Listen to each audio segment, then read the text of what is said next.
A happy Monday. It is so great to be back with Red Sox Now. It was such a long weekend with all of you. We did communicate, though, on Friday's episode through the comments, and we could do that all weekend. I posted a few things. You probably don't get alerts, but if you want to check back in there, we can do that over the weekend. And, of course, you can follow me on my YouTube page as well, and make sure to follow me on all my social channels at the Radio Mike. So I'm Mike Antonellis with you. Thank you for watching and all of you who have subscribed. We're getting those up. We're getting the views up. So if you can subscribe before we go any further, please, pretty please. We love the subscriptions, and we're making this channel bigger and better every day. And a big thanks to all of you guys and gals. So we're going to talk about this statement series. Some really good things happened. The trade deadline, I think one team, right? Arizona's pretty much shown their hand. They've obviously are sellers. We don't know yet with some others. So we'll get into that because it's very interesting. We had that trade with Josh Naylor. That kind of, was the flag planted in by Mike Hazen. We're done. And the Yankees made some deals, too, over the weekend. So we'll go over those. But first, this series was great for the Red Sox. They lost on Friday. And we see why the value of an arm is where it's at. For a lot of those that don't understand, why can't we get Joe Ryan with giving up so much? How you got Crochet in the offseason is completely different. John Smoltz and Will and Lou talked about it all weekend, that certain guys, those deals happen over the offseason. And they were saying that with Joe Ryan. That's a deal that's going to happen in the offseason because you just get robbed during the deadline. But you see why having an arm like Garrett Crochet, we're seeing it every fifth day. He gives up 2 runs in the first inning on homers to Ohtani and Teoscar Hernandez. And what does he do? Now, I know he went 6. Maybe some wanted him to go 7, but I'll take it. You give up 2 runs in the first, nothing in the next 5. That's what great people do, is they overcome adversity. Crochet had some adversity, and how did he handle it? They dominated. Absolutely dominated. And then yesterday, that was a grind-out win for the Red Sox. Ceddanne Rafaela is incredible. Absolutely incredible that this guy, and we'll get to him in a minute, but that double play that they reviewed on that diving play, he could just go play second base at a high level, and it's no big deal. But that was a real tough win yesterday for the Red Sox. You're playing a good team. Walker Buehler was not good. I think it's pretty obvious what Walker does, and Lou was talking about it too. I mean, he really pitches away from contact. He doesn't trust his fastball and his sinker, but he is way too much a nibbler. And you almost don't win a game when you walk 9 and they walk 1. And that's what happened yesterday. And Buehler was not good, and your bullpen gave up nothing. I think people have been way too hard in this bullpen. Way too hard. We've seen this happen a lot, where you have to eat 4 or 5 innings. Remember the Buehler when he was kicked out, and they ate, 6 and a third or 7? But it is hard in the big leagues to use that many relievers against the Dodgers, and they did. And they got some breaks. That's part of the game. And Jordan Hicks had to come in, and he was able to seal that off. But Bregman looked good, that hanging sweeper. And Roman Anthony is Roman Anthony. Man, oh man. And I tweeted this about Roman. Because we tend to fall in love with just numbers, and that's kind of how we are now. But you got to look at, the other things about the game. I think we look at these players just as statistics. Roman Anthony is a kid. One of his best traits is, think about this. They traded Rafael Devers and kind of pretty much said, here, you're now in his spot. I mean, he DH'd for crying out loud. Oh, and by the way, we're in a pennant race. Oh, by the way, you're going to bat second or third. Oh, you're going to bat leadoff today. To a kid. That shows you how good he is. But how good he is above here. I know he can play. But all of that stuff doesn't matter. The swing and the stats and all that. If you can't handle these situations, and he can. He can handle the big moment. And they flip-flopped yesterday with Anthony in left, putting Duran in center, and then the game that Duran had on Saturday with the triples. And we'll get into the Padres, proposal that Alex Spear did his work. I talked to Alex, too, over the weekend, so I'll get to that as well because he had some interesting things to pass over as well. But it's not easy to be 21. He's still a kid. And, I know he's good, Roman Anthony and all that, but it's still not easy to go do what he's doing. And I think that's a guy that can really carry that team. But that was a phenomenal game yesterday. And do we enjoy just baseball, and be able to sit back and just enjoy the nuances of the game, the strategy? That was a fun baseball game yesterday. So was Saturday. Now, you got through these 9 games. You're 4-5. The goal that we talked about, 6-6 and 5-7, is still there. You have 4 teams in each league who are tied for the wild card. The Cubs and Milwaukee are tied for the division, but still, it's in essentially 4 for the wild card. Yankees, Boston, Seattle, Texas has won 6 in a row. That's changed everything. So from the break to now, the teams that have trending up, I think is Texas, really. Not Boston, Seattle, and Yankees because they were already there. Texas is won 6 in a row and 9 of 10. Tampa's struggling. Detroit has really been on a miserable run. Houston's been struggling. Yankees, a lot of teams are really struggling, but there is a little more separation when the Angels are 5 back, Minnesota's 5.5 back. And then in the National League, the Cardinals, 3.5, San Fran 3, Cincinnati 1. You have a bunch of teams still in it. So you don't have a ton of sellers. It's going to be interesting. See what happens over the next 3 games with the deadline happening on the 31st. We can't wait for that. Rafaela, like it says in the graphic, this kid can play. I watched Alex Cora's press conference yesterday. It sucks, Cora says. He's the best center fielder in the big leagues, and we have to play him at second base. Wow. When he said that, I was like, and we all know that. He's far and away the best center fielder you have. He's the best center fielder. He is. It's just, and he's young. And no offense to Duran, but it's not close. He is far and away better. And Cora has said that many times. And he's a lot younger than a lot of center fielders. But the fact that guy last year went to shortstop and just played Gold Glove shortstop, and now he can just go play second. And now he's a good athlete and all that, but the guys were talking on the broadcast. It's not that easy to do, and he's so athletic. And this is how Mookie was when Mookie was younger. This is what Mookie could do. Mookie would make plays like that at second base. I saw him do that in Portland, and then, they moved him off that.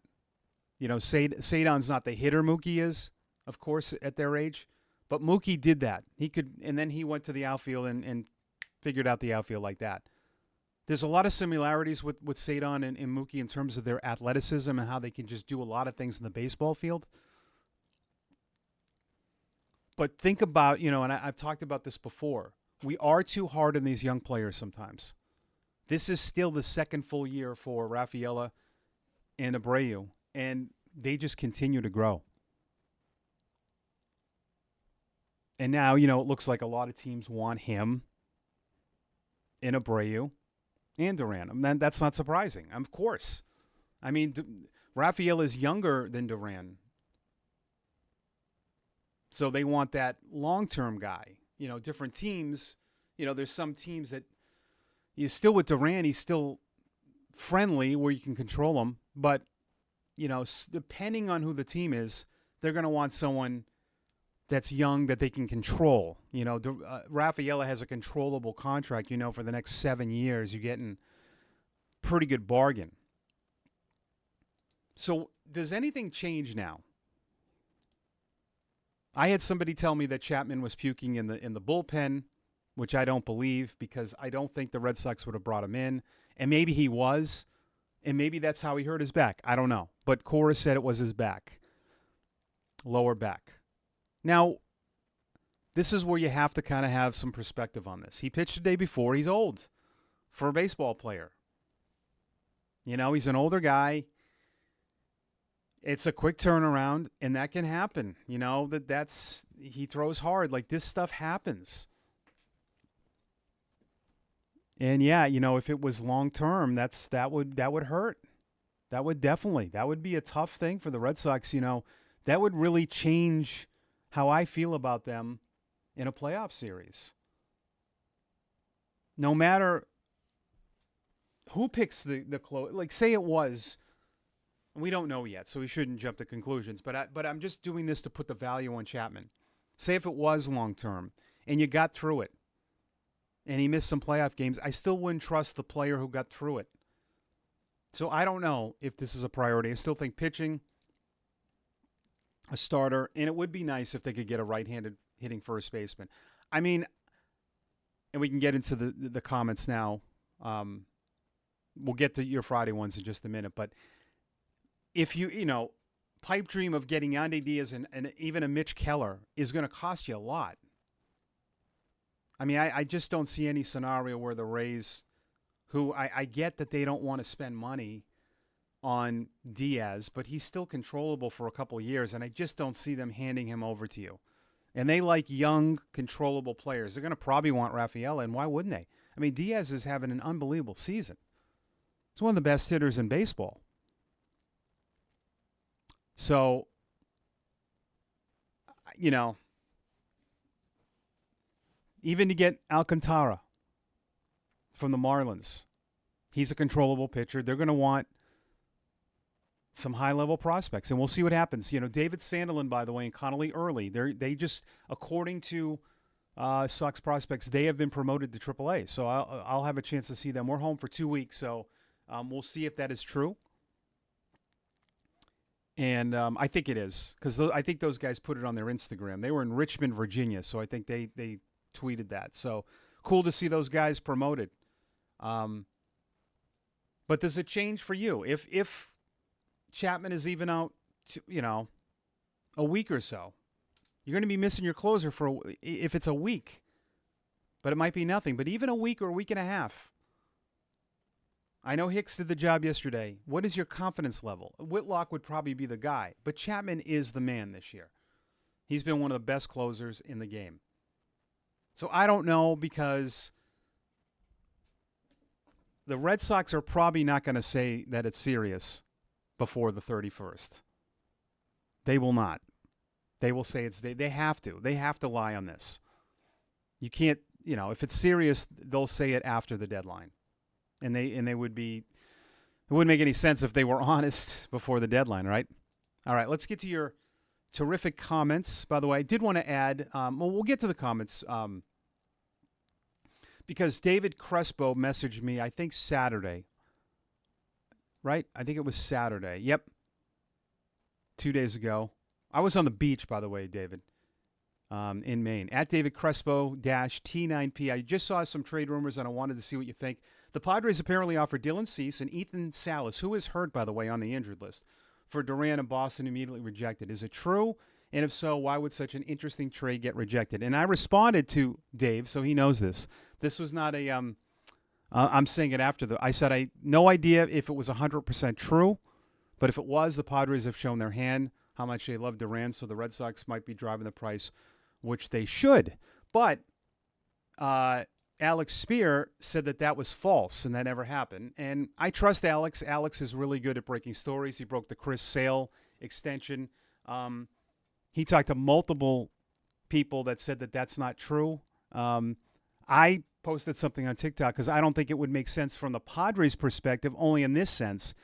Dylan Cease, in 17 of 21 starts, has given up 3 earned runs or less, and they're not selling.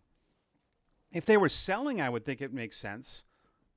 And I get from the Red Sox perspective, you're saying, well, they're not giving up much. Well, no, but if the Padres are still trying to win, they're giving up. They have 2 starters on the injured list, in King and Musgrove. They don't have good starters. So if they're not selling and they give up one of their better starters, who has had 3 really bad starts. So that's why that ERA is inflated. He gave up 9 and 2 sixers, which is going to drive it up. They're tied for a wild card. It wouldn't make any sense to trade one of your starters. I understand it is an expiring contract, and it does make your lineup better. But then they have such problems with their starting pitching.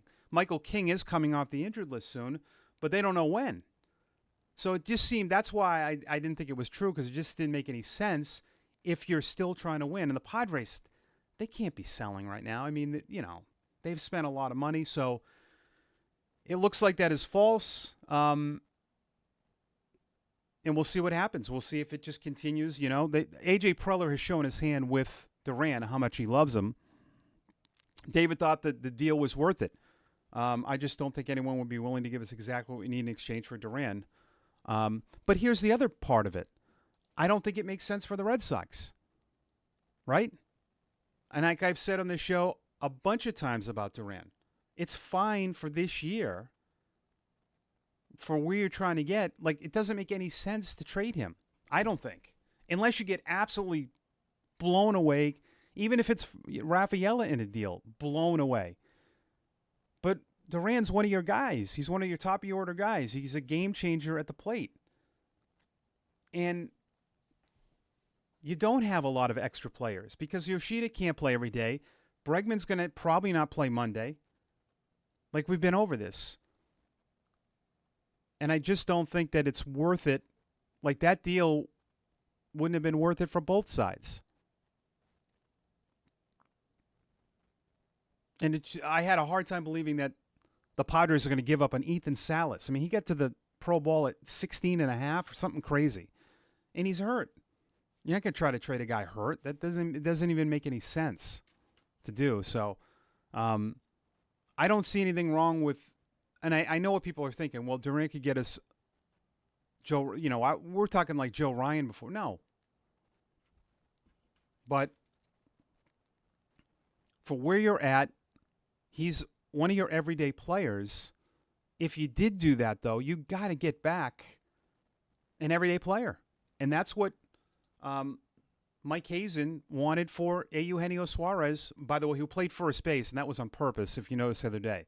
They're showcasing him first.